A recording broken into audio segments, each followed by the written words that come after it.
नहमदुहु व नुसल्ली अला रसूलिहिल करीम अम्मा बाद अऊज़ु बिल्लाहि मिनश शैतानिर रजीम बिस्मिल्लाहिर रहमानिर रहीम अस्सलामु अलैकुम व रहमतुल्लाहि व बरकातुहू।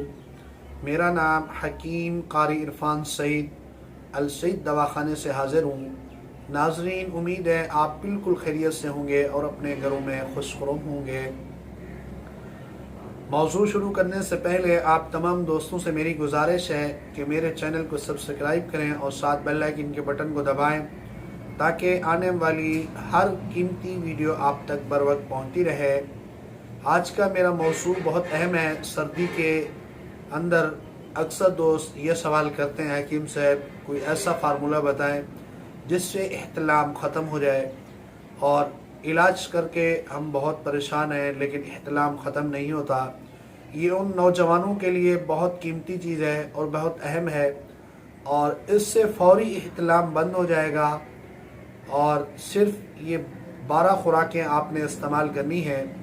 ये दवा 6 दिन से ऊपर बिल्कुल आपने इस्तेमाल नहीं करनी। बिलखुसूस जवान हजरात जिनके मसाने के अंदर गर्मी है वो इसको इस्तेमाल करें। बूढ़े हजरात इसको बिल्कुल इस्तेमाल न करें। ये आसान फार्मूला है, आप इसको नोट फरमाएं। सबसे पहले आपने 1 तोला अजवैन देसी लेना है, और उसके बाद आपने सना मक्की के पत्ते 1 तोला लेने हैं, और इन दोनों का आपने पाउडर बनाना है। जब ये पाउडर बन जाए फिर आपके पास 3 माशे काफूर हो, काफूर अच्छा हो, ये इसमें डाल के आपने खरल करना है 2 मिनट। ये 10 मिनट का काम है, ये पाउडर बन जाएगा। अब इसकी 12 खुराकें बनानी है हमने, यानी 12 पूड़ियाँ बना लें या किसी भी चीज़ में हो, यानी 12 खुराकें हमने इसकी इस्तेमाल करनी है।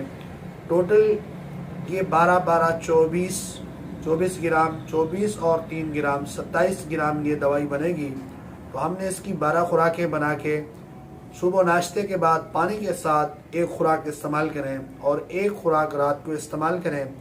ये सिर्फ 6 दिन इस्तेमाल करें, इससे ज़्यादा बिल्कुल इस्तेमाल नहीं करना। इससे इंशाल्लाह एहतलाम ख़त्म होगा।